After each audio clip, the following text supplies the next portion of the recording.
राजस्थान के third grade शिक्षक जो कि ट्रांसफर की मांग कर रहे थे ने आरोप लगाया है कि राजस्थान के अशोक गहलोत सरकार के नुमाइंदों ने इनके साथ धोखा किया है। हमारे साथ कई जगहों से आए हुए शिक्षक इस समय मौजूद हैं। सर, क्या कुछ हुआ था? आप क्यों धोखे का आरोप लगा रहे हैं? सर, हमें दो तृतीय श्रेणी शिक्षक संघर्ष समिति के नाम से एक प्रदेश भर का संगठन बनाया, क्योंकि आज तक सभी शिक्षक संगठनों ने हमारी मांगों को लेकर हमारे साथ धोखा किया था। हमारी मुख्य मांग थी कि पिछले 5 वर्षों से हमारे तबादले नहीं किए जा रहे, जबकि अन्य संवर्गों के बिना मांग के 2-2, 3-3 बार तबादले हो गए। जब हमारे तबादले की बात हम करते हैं, ज्ञापन देते हैं, सद्बुद्धि यज्ञ करते हैं, सोशल मीडिया पे कैंपेन चलाते हैं, तो ये पॉलिसी का बेसुरा राग अलापते हैं। हमारे लिए ये नीति क्यों, अन्य शिक्षक संवर्गों के लिए नीति क्यों नहीं, जबकि सरकार की हर जन कल्याण योजना को जन जन तक पहुंचाने का काम ये तृतीय श्रेणी शिक्षक संवर्ग करता है। यहाँ तक कि निर्वाचन आयोग का जो बीएलओ का काम सबसे छोटी कड़ी है वो तृतीय श्रेणी शिक्षक। आज क्या हुआ? आप लोग क्या आपको बुलाया गया था मुख्यमंत्री के निवास पे? धोखे का आरोप क्यों लगा रहे हैं? आज सर हमारे साथ बहुत बड़ा धोखा हुआ। हमारी जो तृतीय श्रेणी संघर्ष समिति बनी हुई थी उसके जो कोऑर्डिनेटर थे सुनील महिला और सूरजमान जी, उन्होंने हमें यहाँ बुलाया कि आप सबके ट्रांसफर हम खुलवा रहे हैं और आप सब आइए, अपन इकट्ठे होकर सरकार के पास हमारी मांग रखेंगे। मुख्यमंत्री निवास पर बुलाया था? मुख्यमंत्री निवास पर हमें बुलाया गया, वहाँ हमें खाना खिलाया गया और सिर्फ ओपीएस और आरजीएचएस के लिए मुख्यमंत्री जी को धन्यवाद दिलवाया गया और ट्रांसफर के मुद्दे पर कोई बात नहीं हुई।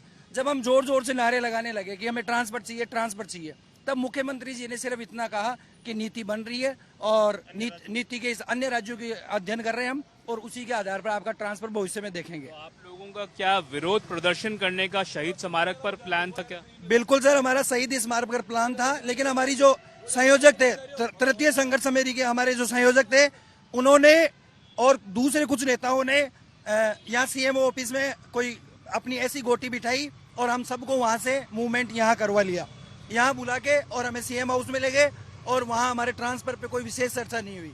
तो क्या हुआ? क्या सीएम रेजिडेंस में कितने आप शिक्षक लोग वहाँ पहुंचे थे?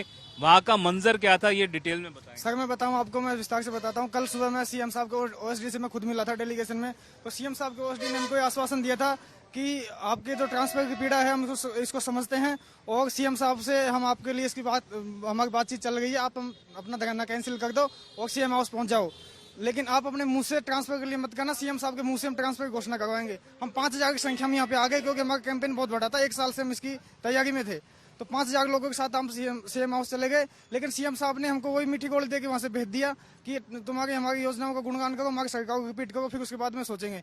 सर, एक जैसे एक पिता की 3 संतान होती है, लेकिन जब 2 संतान तो उसके घी में चूक के रोटी खा गई और एक संतान है जो उसको रूखी सूखी मिल गई है, क्योंकि सेकंड ग्रेड और फर्स्ट ग्रेड के साल में 2 बार तबादले होते हैं, जबकि थर्ड ग्रेड के 10 सालों से पिछले 10 सालों से तबादले नहीं हुए।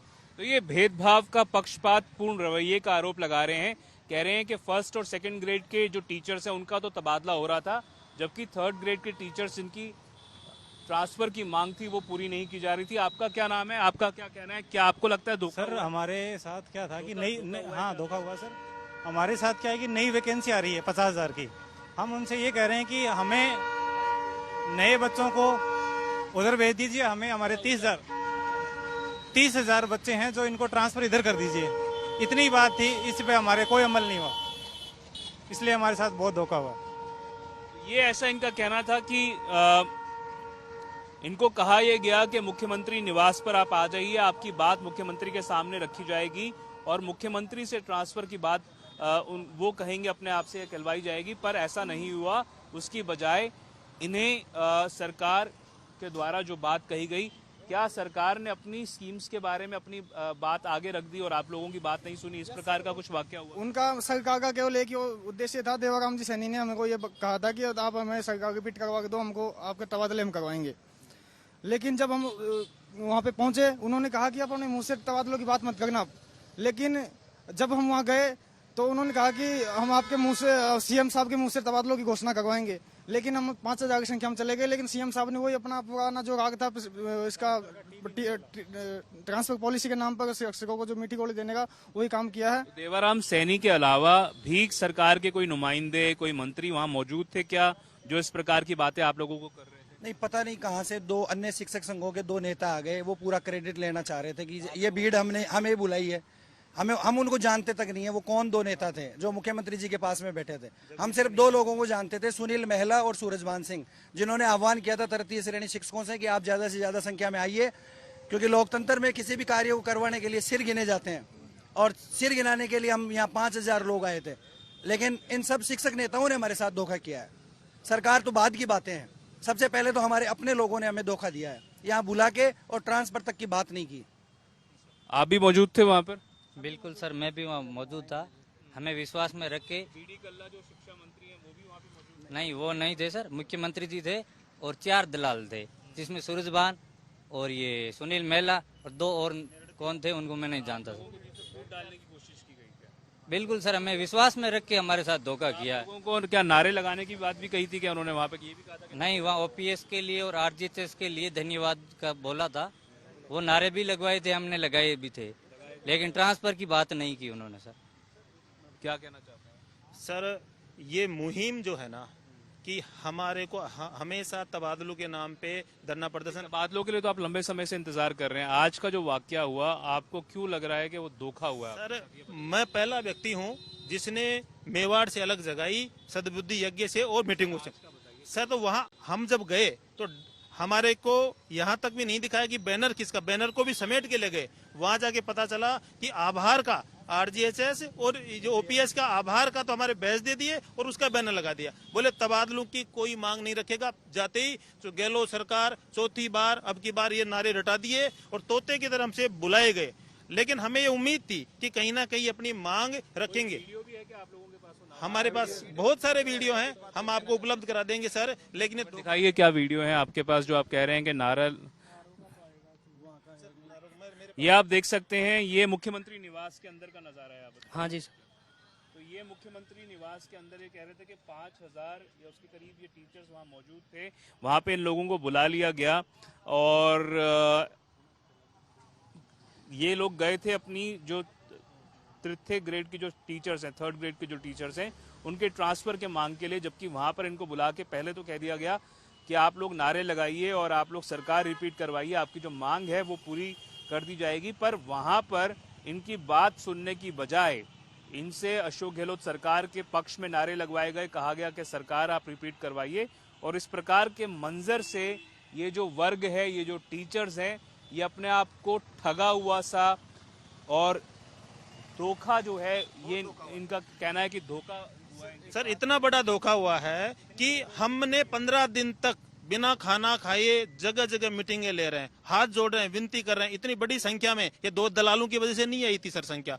हमने कसमें दिलाई हैं, वादे दिलाए हैं कि हम आपका तबादले करेंगे, आपको वापस अपने घर जिले में। 2 लोग आए कहाँ से थे, बताया आप कौन लेकर आया था उनको? उनके कोई यहाँ सीएमओ में जान पहचान के लोग हैं और एक का कोई। क्या कह रहे थे आप लोग? वो कह रहे थे आप लोग इन सरकार के पक्ष में। हाँ, बोले सरकार से समझौता हो गया, हमारे पे विश्वास रखो। भगवान की कसम खा रहे थे अपने आप को, बिना मांगे दे। सरकार बिना मांगे दे रही है तो अपने को विरोध नहीं करना है, सरकार के सामने नाराबाजी अपने को उसके पक्ष में करनी है। विरोध क्यों करेंगे? विरोध तब किया जाएगा, धरना तब देंगे जब जाके हमें अगर बिना मांगे सब मिल रहा है। तो ये आरोप बड़ा है, मुख्यमंत्री अशोक गहलोत को इनकी बात सुननी चाहिए कि उन्हीं के जो लोग या जो व्यक्ति उनके नीचे काम कर रहे हैं, ये ओटाराम का, ये देवाराम का ये लोग नाम ले रहे हैं, कह रहे हैं कि उसने इनको कहा कि आप आ जाइए, सरकार रिपीट करवाइए।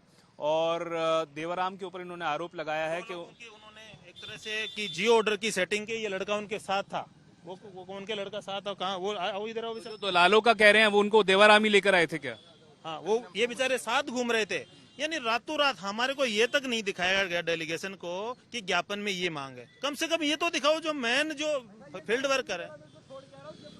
हम फील्ड वर्क कर रहे हैं सारे, उनको तो ये बताओ तो सही कि भाई इस मांग के लिए क्या सीएम हम नहीं जा सकते? जनता के टैक्स का वो आटा खिला दिया हमें, उनके घर में से खिलाया क्या? हम भी खिला सकते हैं, हम कमाते हैं 50-60 हजार रुपए महीने के, हम भी इतने लोगों का भोजन कर सकते हैं। जनता के टैक्स का पैसा खिला के ये एहसान जताया कि हमने आपको जीवन खिलाया। पहले भी किसी ने यहाँ जीवन करवाया है क्या? तो सर, हम जिस मांग के लिए आए थे, 20-20 साल से हमारे बच्चे सर छोटे छोटे थे, उनकी शादी होने वाली हो गई, हम कई टीचर्स के परिवार टूट रहे हैं, पत्नी कहाँ, पति कहाँ, बच्चे। ये मूलभूत मांग है इनकी कि 3rd ग्रेड टीचर्स के लिए ट्रांसफर के लिए सरकार जो पॉलिसी की लॉलीपॉप इनके सामने कह रही है कि पॉलिसी बनाएंगे, वो कह रहे हैं कि 1st और 2nd ग्रेड के टीचर्स के लिए अगर पॉलिसी बन गई है तो 3rd ग्रेड टीचर्स के लिए क्या कहना चाहते हैं? अभी पता नहीं ये सरकारी जो है सरकार मतलब क्यों नहीं समझ पा रही है इस बात को। 50,000 शिक्षकों की नई भर्ती अभी होने वाली है और हम लोग जैसे बहुत सालों से तबादले का जो इंतजार कर रहे हैं, ये बहुत सुनहरा मौका है सरकार के पास कि हम लोग अपने घर जा सकते हैं और इन नए लोगों की नियुक्तियों की जो स्थान खाली होंगे उसकी जगह सरकार जो है वो नव नियुक्ति से उन पदों को भर सकती है। अभी 6 दिन के बाद में 6D की प्रक्रिया संपन्न हो जाएगी। 6D एक ऐसी प्रक्रिया होती है जिसमें एलिमेंट्री स्कूल में जो टीचर्स काम कर रहे होते हैं उनको सीनियर स्कूलों में भेजा जाता है। अगर 6 दिन बाद में 6D हो गई तो हम जो टीचर्स जो पहले से सीनियर सेटअप में हैं, हमारे अपने जिले में जाने के रास्ते सारे बंद हो जाएंगे। तो मेन तो काम ये था कि 6D इनको अभी तुरंत प्रभाव से रोकनी थी ताकि। आप क्या कहना चाहते हैं? जब यहाँ से काफिला एक मुख्यमंत्री महोदय से तबादलों की मांग करने जा रहा था असंवैधानिक तरीके से जैसे पहले करते आ रहे थे, मैंने प्रदेश में आमंत्रण यात्रा निकाल के दिसंबर में आंदोलन किया था, लाठियां चार्ज हुई थी, उस समय भी बात यही थी कि पॉलिसी बढ़ाएंगे। तब यहाँ से हम जा रहे थे, संख्या सैकड़ों में थी। उस समय मुझे गैर संवैधानिक तरीके से पुलिस ने हिरासत में ले लिया और ये सुनियोजित चाल थी कि उनके तबादलों की बात कोई उठा नहीं पाए। जब हम हमारे साथी अंदर पहुंचे, ओपीएस के लिए धन्यवाद दे दिया, तबादलों की कोई बात नहीं हुई। इससे शिक्षक समाज में आक्रोश है। हजारों शिक्षक इसी जयपुर में डटे हुए हैं। हम थोड़ी देर में शहीद स्मारक पर 9 बजे प्रेस वार्ता या फेसबुक के माध्यम से यह निर्णय लेंगे कि आगे क्या करना पड़ेगा। साफ तौर पर जो शिक्षक वर्ग हैं यहाँ पर उनमें से जो पहुंचे हुए हैं, इनका कहना है, इन्होंने जो नाम लिया है, ओटाराम नहीं देवाराम सैनी का इन्होंने नाम लिया है। कहा है कि उन्होंने इनको बुला लिया, कहा कि आपकी बात जो है मुख्यमंत्री के सामने रखी जाएगी। पर ये जो तमाम लोग हैं ये अपने आप को ठगा हुआ और इनका मानना है कि धोखा हुआ है इनके साथ। सरकार ने इनको बुला लिया, वहाँ पे इनको खाना खिलाया गया, पर जो मूलभूत मांग है इनकी, जो तृतीय ग्रेड शिक्षक हैं उनमें ट्रांसफर की जो बात है वो इनका मानना है उसको ठीक ढंग से एड्रेस नहीं किया गया। कैमरा पर्सन निखिल शर्मा के साथ देवंकुर वधावन,